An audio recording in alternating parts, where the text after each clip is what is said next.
નમસ્કાર, આપ જોઈ રહ્યા છો ન્યૂઝ 18 ગુજરાતીના તમામ મહત્વપૂર્ણ સમાચારની સાથે હું છું લુબના ખાન। સમાચારની શરૂઆત કરીશું મહાસંગ્રામની સાથે।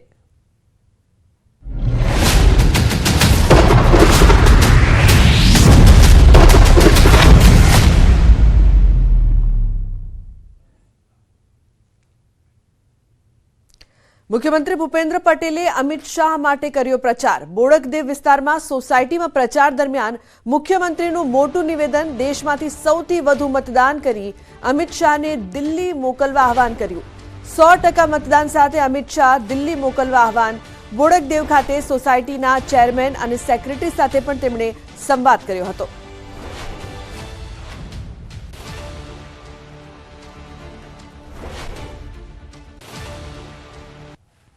नंबर 1 बनाव्યું હોય આખા દેશમાં તો આપણા બધાની હવે જવાબદારી છે કે આપણે એમને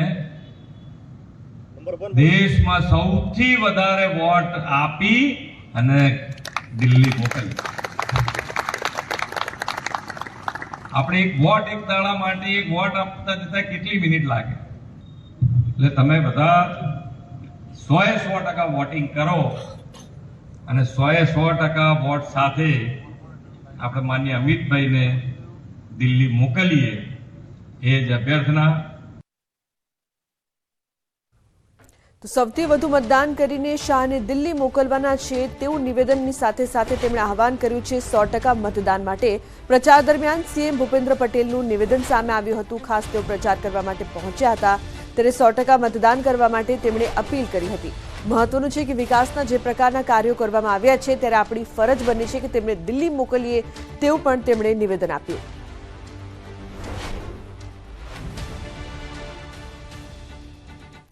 તો ભાજપે આજે એક નવા ગીતને લોન્ચ કર્યું છે જે સમગ્ર દેશની ભાવનાઓને દર્શાવે છે।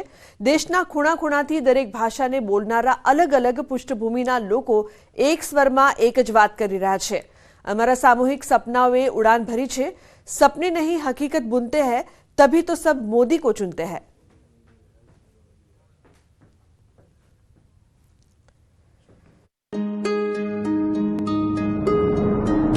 सालों से देश था हाल बेहाल, प्रगति की धीमी पड़ी थी चाल। फिर देश नामों को चुनकर लाया, नामों ने भी अपना वादा निभाया। उन्नत देश जो था बस सपना, बस यही था सपना उसका अपना।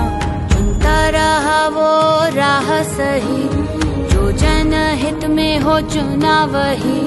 सपने नहीं हकीकत बुनते, तभी तो सब मोदी को चुनते, तभी तो सब मोदी को चुनते।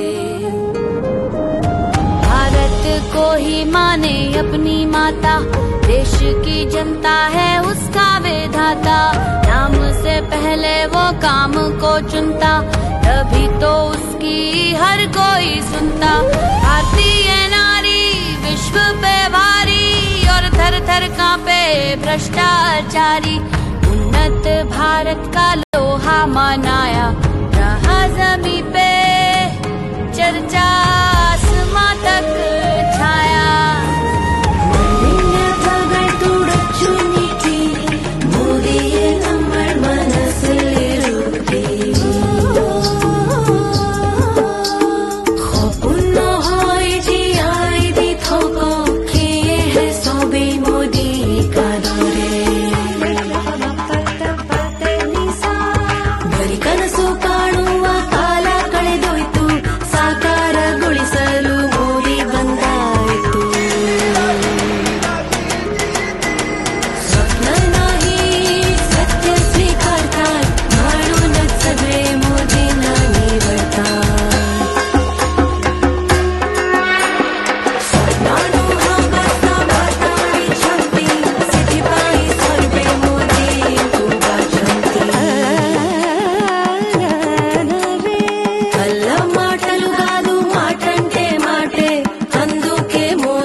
લોકસભા ચૂંટણીને લઈને નોર્થ ઇસ્ટ આસામમાં ભાજપે પૂરજોરમાં પ્રચાર શરૂ કર્યો છે.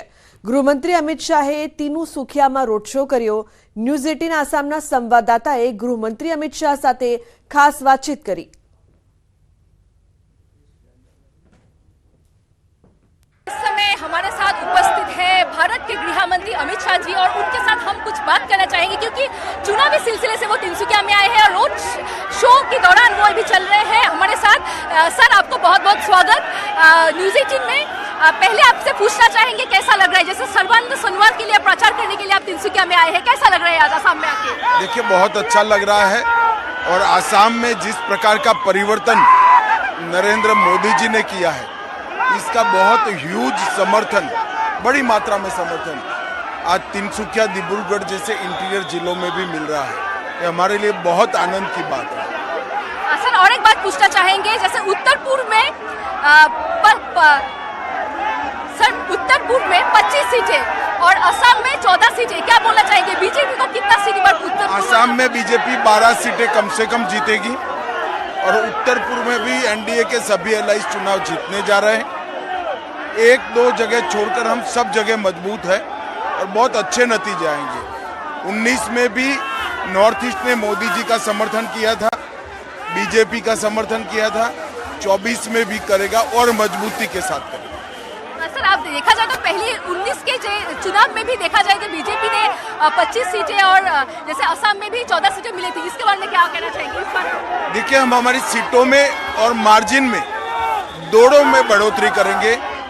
मोदी जी को देश भर में जहां जहां गए वहां समर्थन मिला है और जन का सैलाब ऐसा ही दिखाई पड़ रहा है सभी लोग. सर और एक बात, जैसे इस बार असम के लोगों के लिए, पूरे उत्तर पूर्वांचल के लोगों के लिए क्या अच्छी खबर है, मतलब आपके क्या अच्छी खबर क्या लाएंगे इस बार? देखिए सारे जितने भी डिस्प्यूट्स थे लगभग रिजॉल्व हो चुके हैं. 10 से ज्यादा समझौते कर उत्तर पूर्व में शांति की गई है. इतना ही नहीं, रेल हो, विमान कनेक्टिविटी हो या फिर रोड की कनेक्टिविटी, मोदी जी ने आगे बढ़ा है. बहुत सारे सेंट्रल इंस्टीट्यूशन यहाँ पर आए हैं और अब इंडस्ट्री भी आ रही है. तो पूरा उत्तर पूर्व नॉर्थ ईस्ट विकास के लिए मेन स्ट्रीम भारत जैसा हो रहा है. विकास तो बहुत हो चुका है सर अभी असम में जैसे देखा जा रहा है, तो आप विकास के बारे में क्या बोलना चाहेंगे? मैंने कहा ना कि हर कोने से, चाहे इरिगेशन हो, चाहे बाढ़ नियंत्रण हो, चाहे रोड बनाना हो, रेल नेटवर्क बनाना हो या एयरलाइन कनेक्टिविटी हो, हर दृष्टि से नरेंद्र मोदी सरकार ने यहाँ पर बहुत अच्छा परफॉर्म किया है. पीएम स्वयं नॉर्थ ईस्ट आए, कभी जिसको इतनी तवज्जो नहीं दी गई. सर मोदी जी ने बोला है कि जैसे 400 सीटें, इस बार मोदी का गारंटी और हेमंत की गारंटी, क्या बोलना चाहेंगे इसके बारे में? नहीं देखिए, मोदी जी ने 2047 में विकसित भारत का गारंटी लिया है, सुरक्षित भारत की गारंटी दी है और समृद्ध भारत की गारंटी दी है. मुझे विश्वास है इसके लिए हम बहुत मजबूती से काम करेंगे और आगे पर मोदी जी ने जो संकल्प रखा है देश की जनता इसको पूरा करे.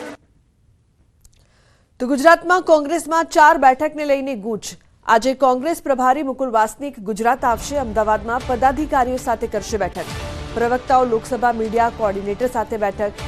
4 બેઠકના ઉમેદવારનું કોકડું ઉકેલવા કરશે પ્રયાસ. તો વિધાનસભા પેટા ચૂંટણી નામ પર પણ ચર્ચા કરવામાં આવશે. તો 4 બેઠકોના ઉમેદવારો અંગે ચર્ચા. રાજકોટ બાદ મહેસાણા બેઠકનું કોકડું ઉકેલાયું. રામજી ઠાકોર હોઈ શકે છે કોંગ્રેસના ઉમેદવાર. મહેસાણાથી કોંગ્રેસ રામજી ઠાકોરને ઉતારી શકે છે મેદાને. કોંગ્રેસના સ્થાનિક નેતાઓએ સહમતિ આપી છે.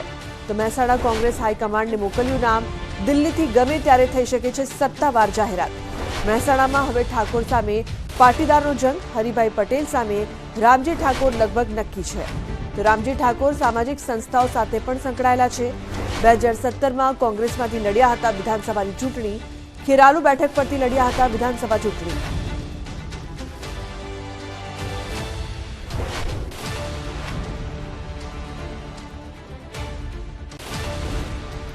તો વિજાપુરમાં પણ કોંગ્રેસે જાહેર કરે છે ઉમેદવાર. વિજાપુરમાં દિનેશ પટેલનું નામ લગભગ નક્કી માનવામાં આવી રહ્યું છે. વિજાપુરના કાંઠા વિસ્તારમાં ધરાવે છે વર્ચસ્વ. દિનેશ પટેલ મુખીના નામથી જાણીતા છે. સીજે ચાવડા સામે કોંગ્રેસ દિનેશ પટેલને મેદાને ઉતારશે. વિજાપુરમાં 7મીએ યોજાશે વિધાનસભાની પેટા ચૂંટણી. તો કાંઠા સમાજના ઉદ્યોગપતિને કોંગ્રેસ મેદાનમાં ઉતારશે. કાંઠા સમાજમાં આગવી ઓળખ ધરાવે છે દિનેશ પટેલ.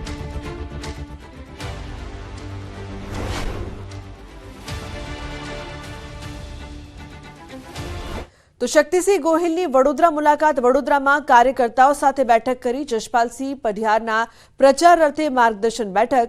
શક્તિસિંહ ગોહિલનું નિવેદન, કોંગ્રેસમાંથી ઉમેદવારી કરવાની ઘણા લોકોની ઈચ્છા છે. મધુ શ્રીવાસ્તવ મને મળ્યા હતા. મધુ શ્રીવાસ્તવની ઉમેદવારી અંગે હાઈકમાન્ડ નક્કી કરશે.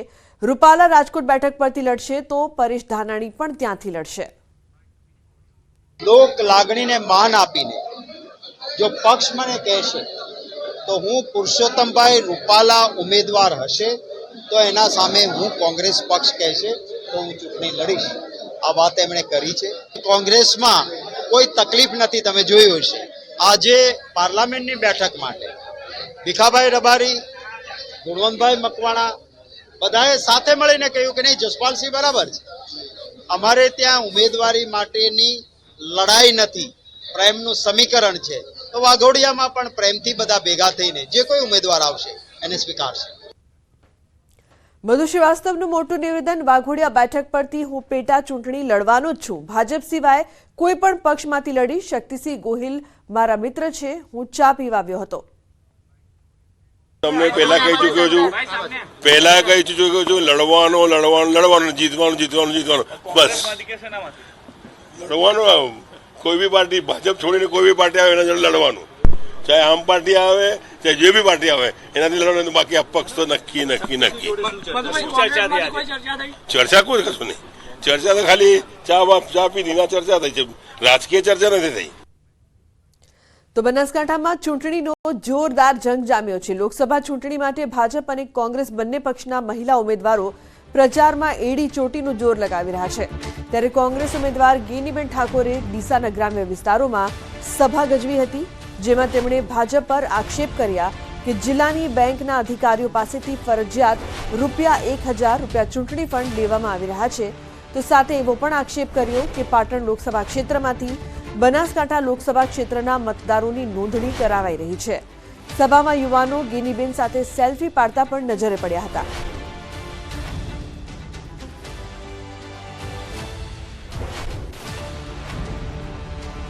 અને હમણાં બેંકના અધિકારીઓને બોલાયા હતા કાનુભાઈ મહેતા હોલમાં. એટલે બધાને એમ કીધું કે તમારે ફરજિયાત ₹1000 ફાળો આપવાનો છે. હવે અત્યારે હું અહીં આવી અને તમે મને કોઈ ₹11 આલે, કોઈ ₹100 આપે, ₹50 આપે, સન્માન કર્યું, એ તમારી લાગણી છે. મારે તમારા ઉપર ફરજ ના પડવરાય.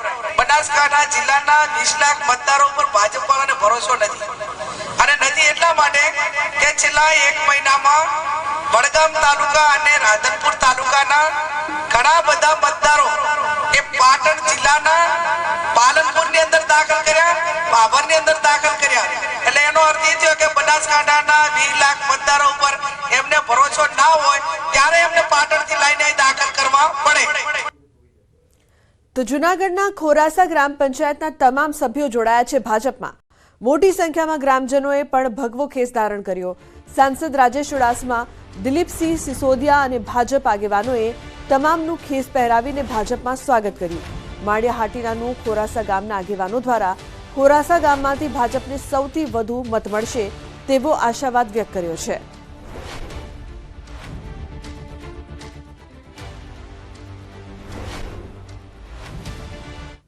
તો લોકસભાની સામાન્ય ચૂંટણીને લઈને રાજકીય નેતાઓ પ્રચારમાં વ્યસ્ત છે. એવામાં જૂનાગઢ બેઠક પર કોંગ્રેસે હીરાભાઈ જોટવા પર પસંદગી ઉતારી છે. કોંગ્રેસના અમુક કાર્યક્રમોમાં ગીર સોમનાથના ધારાસભ્ય વિમલ ચુડાસમા ન દેખાતા અનેક તર્ક વિતર્ક થઈ રહ્યા છે, જેને લઈને હીરાભાઈ જોટવાએ નિવેદન આપ્યું અને કહ્યું કે વિમલ ચુડાસમા કોંગ્રેસના કામમાં સતત લાગી ગયા છે. દરરોજ તેમની સાથે મુલાકાત થાય છે અને કોંગ્રેસમાં કકડાટ નથી.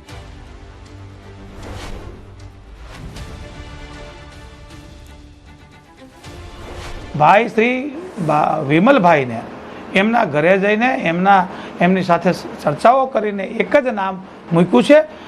એ નાના મોટો પ્રશ્ન ક્યાંક પાર્ટીની હારે હોય. ગઈકાલે રાત્રે અમે 1 કલાક બેઠા છે, એ કામે લાગી ગયા છે.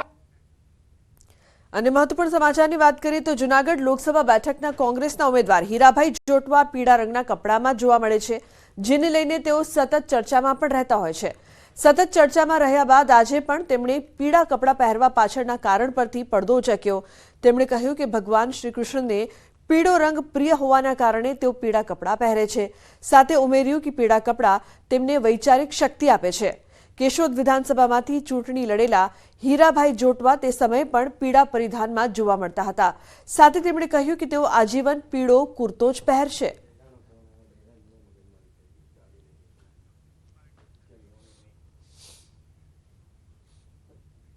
મારો કૃષ્ણ પીળો પહેરતો હતો તો હું પીળો કરી તો એમાં કલ્યાણ થાય, અને પીળા કપડામાં દુશ્મનની પણ એવી કેપેસિટી ન રહી ક્યારેય કે મારા સામે આંખ ઊંચું કરીને જોઈ શકવાની. તો લોકસભાની ચૂંટણીના પ્રવાસ દરમિયાન તાલાલાના ધારાસભ્ય ભગવાન બારડે માનવતા મહેકાવી. ભગવાન બારડ સૂત્રાપાડાના ગામડાઓમાં પ્રવાસે હતા અને પ્રવાસ દરમિયાન તેમને રસ્તામાં બાઇક સવાર ઇજાગ્રસ્ત હાલતમાં જોવા મળતા પોતાનો કાફલો રોકી ઇજાગ્રસ્તની સારવાર કરી. પોતાની કારમાંથી ફર્સ્ટ એડ કીટ વડે યુવકને પ્રાથમિક સારવાર આપી 108ને ફોન કર્યો. એમ્બ્યુલન્સ આવ્યા બાદ તાત્કાલિક ઘાયલ યુવકને હોસ્પિટલ ખસેડવામાં આવ્યા.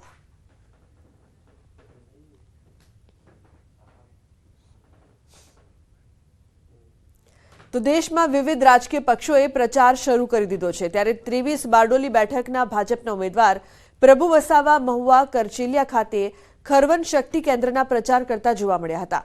પ્રચારમાં જિલ્લા ભાજપ પ્રમુખ ભરત રાઠોડ તેમજ મહુવાના ધારાસભ્ય મોહન ઢોડિયા ભાજપના પ્રચારમાં જોડાયા હતા. આજે નવરાત્રીના પ્રથમ નોરતે પ્રભુ વસાવાએ મેલડી માતાના દર્શન પણ કર્યા હતા.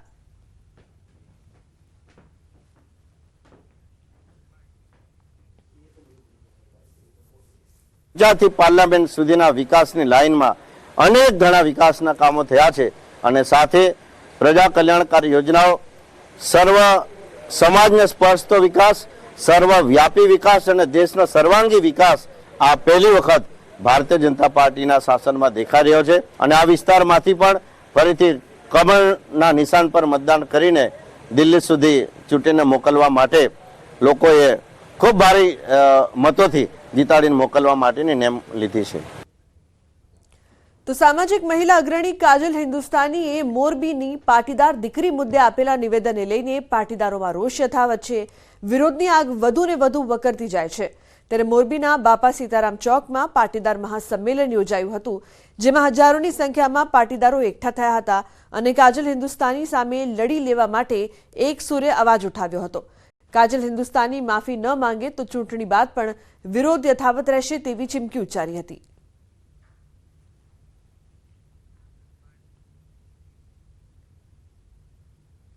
આમને અમે માફી મગાવીને જંપીશું. એના માટે અમારે ન્યાયિક લડત જે કાંઈ આપવી પડે એ અમે આપવા માટે તૈયાર છીએ, પરંતુ ચૂંટણી પતી ગયા પછી અમે સમાજ તરફથી એને વિનંતી કરી હતી કે ભાઈ તમે માફી માગી લ્યો તો અમારે કોઈ પ્રશ્ન નથી, પણ છતાં એ અકળબાઈને હિસાબે અને આપણે ન શોભે એવા શબ્દો એને ઉચ્ચાર કર્યા છે. બનાસ ડેરી સણાદર ખાતે યોજાયો પ્રાકૃતિક કૃષિ સંવાદ કાર્યક્રમ. રાજ્યપાલ આચાર્ય દેવવ્રત અને બનાસ ડેરીના ચેરમેન અને વિધાનસભાના અધ્યક્ષ શંકરભાઈ ચૌધરી હાજર રહ્યા. રાજ્યપાલે દિયોદરના સણાદરમાં બનાસ ડેરીના અલગ અલગ પ્લાન્ટની મુલાકાત પણ લીધી. રાજ્યપાલે પશુપાલકો અને ખેડૂતોને પ્રાકૃતિક કૃષિ અંગે વિગતવાર માહિતી આપી પ્રાકૃતિક ખેતી તરફ વળવા અનુરોધ કર્યો. તેમણે કહ્યું કે બનાસકાંઠા જિલ્લાના અનેક ખેડૂતો એકતા, સંગઠન અને સહકારિતાની ભાવ સાથે ખૂબ પ્રગતિ કરી રહ્યા છે. આજે દુનિયા સામે જળવાયુ પરિવર્તન એક મોટી સમસ્યા છે, ત્યારે પ્રાકૃતિક આપદાઓ અને વાતાવરણમાં ફેરફારો માનવ જીવનને મોટું નુકસાન કરી રહ્યા છે, જેથી દુનિયાને બચાવવા પ્રાકૃતિક ખેતી ઉત્તમ વિકલ્પ છે.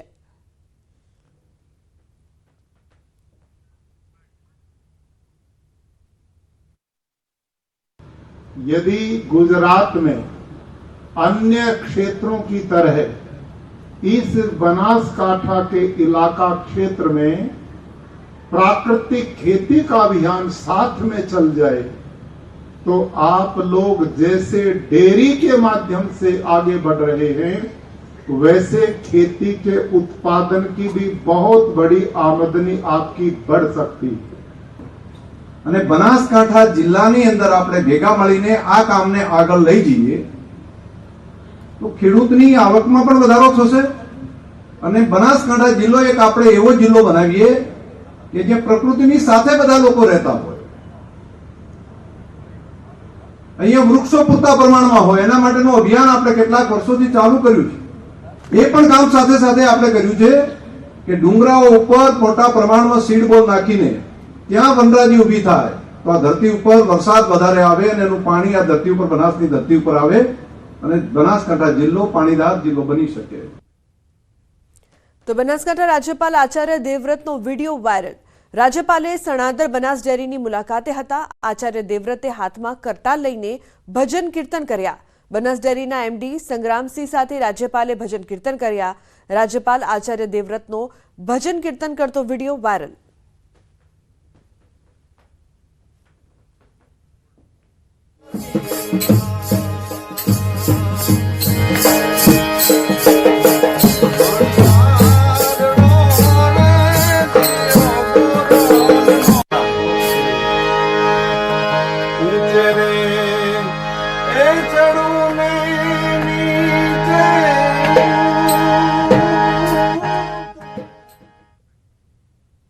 તો બુલેટિનમાં હાલ રોકાઈશું એક બ્રેક માટે। તે પહેલા નજર કરીએ ટોપ 3 ન્યૂઝ પર। કચ્છમાં હીટવેવની હવામાન વિભાગની આગાહી। તો સૌરાષ્ટ્ર દરિયાકાંઠે અનુભવાશે અકળામણ। 13 થી 15 એપ્રિલ સુધી સામાન્ય વરસાદની આગાહી।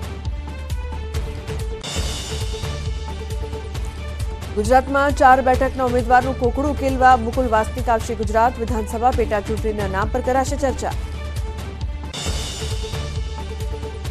કોરોના કાળના 2.5 વર્ષ બાદ નોંધાયો મ્યુકોરમાઇકોસિસનો કેસ। મહેસાણાના 55 વર્ષીય વ્યક્તિને નાકમાં ફંગસ થતા 3 સર્જરી કરાઈ।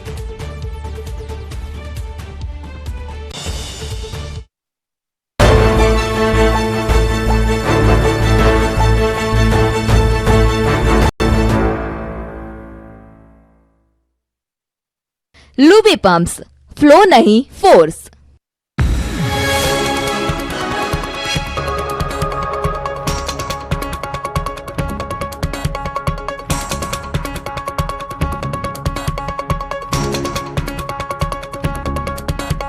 लूबी पंप्स, फ्लो नहीं फोर्स।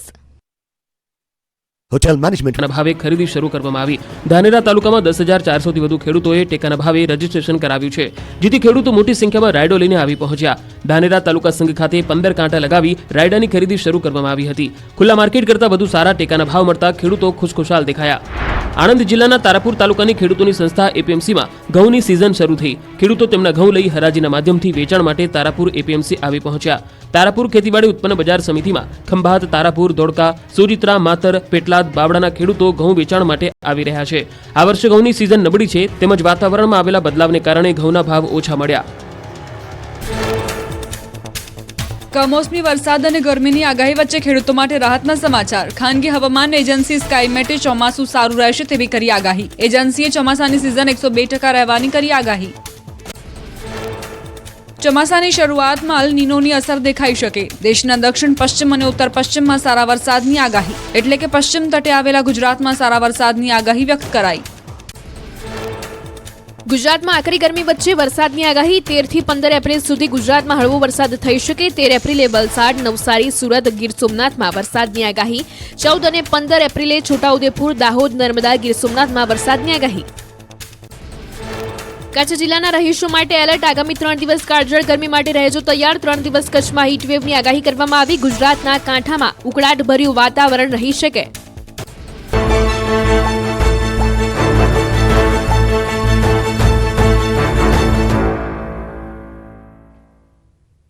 તો દ્વારકાના ખંભાળિયામાં ચોંકાવનારો કિસ્સો સામે આવ્યો છે। જનેતાએ પોતાની સગી પુત્રી પર જ અત્યાચાર ગુજાર્યો હોવાની ઘટના પ્રકાશમાં આવી। માતા પોતાની માસૂમ પુત્રીને ઢોર માર મારતી હોય તેવો વિડીયો સામે આવ્યો, જે બાદ ખળભળાટ મચી ગયો। બાળકીને માથાના ભાગમાં ગંભીર ઇજાઓ પહોંચતા ખંભાળિયાની હોસ્પિટલમાં પ્રાથમિક સારવાર આપવામાં આવી છે। ત્યારબાદ વધુ સારવાર માટે હાલ જામનગર ખસેડવામાં આવી છે। સમગ્ર મામલે બાળકીની દાદીએ પોતાની પુત્રવધુ સામે પોલીસ ફરિયાદ પણ નોંધાવી છે। મારા દીકરાની દીકરી છે ને સવારે મારા પાસે નહોતી ત્યાં ઘરે અને એ વાસણ માંજતી હતી તો મારી વહુ આવી કાઢવીને માંડી એને મારવા લાકડીએ તો મેં કીધું બેન તું કેમ મારે છો તો કે મારી દીકરી છે કે મારી નાખું કે ગમે એ કરું તમારે શું છે કે એ થઈ ગયું. પછી છોકરી ઉપર ગઈ તો એને મોવારા પકડીને દિવાલમાં ટકરું લેવડાવ્યું અને માથામાં બહુ જ મારી દીધું. બનાસકાંઠાના ધાનેરામાં ખેતરમાં આગ લાગતા 5 જેટલી ભેંસના મોત નીપજ્યા છે. એટા ગામમાં છાપરા નીચે બાંધેલા પશુઓના વાડામાં આગ લાગતા અફરાતફરી મચી ગઈ, જેમાં 5 ભેંસ બળીને ભડતું થઈ ગઈ, જ્યારે 10 થી વધુ પશુઓ ગંભીર રીતે ઇજાગ્રસ્ત થયા. ઘટનાની જાણ થતાં પશુ ડોક્ટરની ટીમ સ્થળ પર પહોંચી અને સારવાર શરૂ કરી. પશુઓના મોતનો રિપોર્ટ તાલુકા વિકાસ અધિકારીને સુપ્રત કરાશે. તો ગીરના સિંહોના મૃત્યુ કેસમાં હાઈકોર્ટે રેલવે વિભાગ અને જંગલ વિભાગની ઝાટકણી કાઢી. કોર્ટે સ્પષ્ટ કર્યું કે વન્યજીવો કે સિંહોના મોત માટે સરકારની જવાબદારી બને છે. વન્ય પ્રાણીઓના રક્ષણની જવાબદારી તમામની હોવાની કોર્ટે ટકોર કરી. સરકાર કે રેલવે વિભાગ પોતાની જવાબદારીમાંથી છટકી ન શકે. કોર્ટે નોંધ્યું કે કોઈપણ બહારના તત્વોથી વન્યજીવનું મોત થાય તો જવાબદેહી બને છે અને બંધારણે આપેલા જીવન જીવવાના અધિકારનું ચોખ્ખું વાતાવરણ પણ સમાવિષ્ટ છે. આ મામલે હાઈકોર્ટે ચીફ કન્ઝર્વેટર ઓફ ફોરેસ્ટ અને ડિવિઝનલ રેલવે મેનેજરને અંગત સોગંદનામું રજૂ કરવા આદેશ કર્યો છે. તેમજ અમરેલીથી ખીજડીયા વચ્ચેની રેલવે લાઇનને બ્રોડગેજમાં તકદીર કરવાનો મુદ્દો પણ કોર્ટે ખુલાસો માંગ્યો છે. સાથે જ લાયન કોરિડોરમાં બ્રોડગેજ કન્વર્ઝન શા માટે ઉઠાવવામાં આવ્યો તેવો સવાલ પણ કર્યો. સરકારને 23 એપ્રિલ સુધીમાં સોગંદનામું રજૂ કરવા કોર્ટે આદેશ કર્યો છે. તો રેલવે વિભાગ અને જંગલ વિભાગની મિટિંગમાં રેલવેની સ્પીડ અંગે સ્ટાન્ડર્ડ ઓપરેટિંગ પ્રોસિજર બનાવાઈ છે, જેમાં નક્કી કરાયું છે કે જંગલ વિસ્તારમાં રાત્રે હવે એક પણ ટ્રેન નહીં ચાલે. જંગલ વિસ્તારમાંથી પસાર થતી ટ્રેનની ઝડપ 30 કિલોમીટરથી વધુ નહીં રહે. જંગલ વિસ્તારની બહારથી પસાર થતી ટ્રેનની ગતિ મર્યાદા પણ 40 કિલોમીટર નક્કી કરવામાં આવી છે. જેટલા પણ લાઇન કોરિડોર્સ છે જ્યાં આગળ લાઇન્સના મૂવમેન્ટ હોય છે તો ત્યાં આગળ આ લોકો જેટલી પણ લાઇન્સ જાય છે એને બ્રોડગેજમાં કન્વર્ટ કરવા માંગે છે. એટલે કોર્ટે કીધું કે આ ના થઈ શકે. એટલે કોર્ટ આપણે ડિવિઝનલ રેલવે મેનેજર છે એમની પર્સનલ એફિડેવિટ માંગી છે હવે કે એ પોતે એફિડેવિટ ફાઇલ કરે અને રજૂ કરે કે સત્ય શું છે.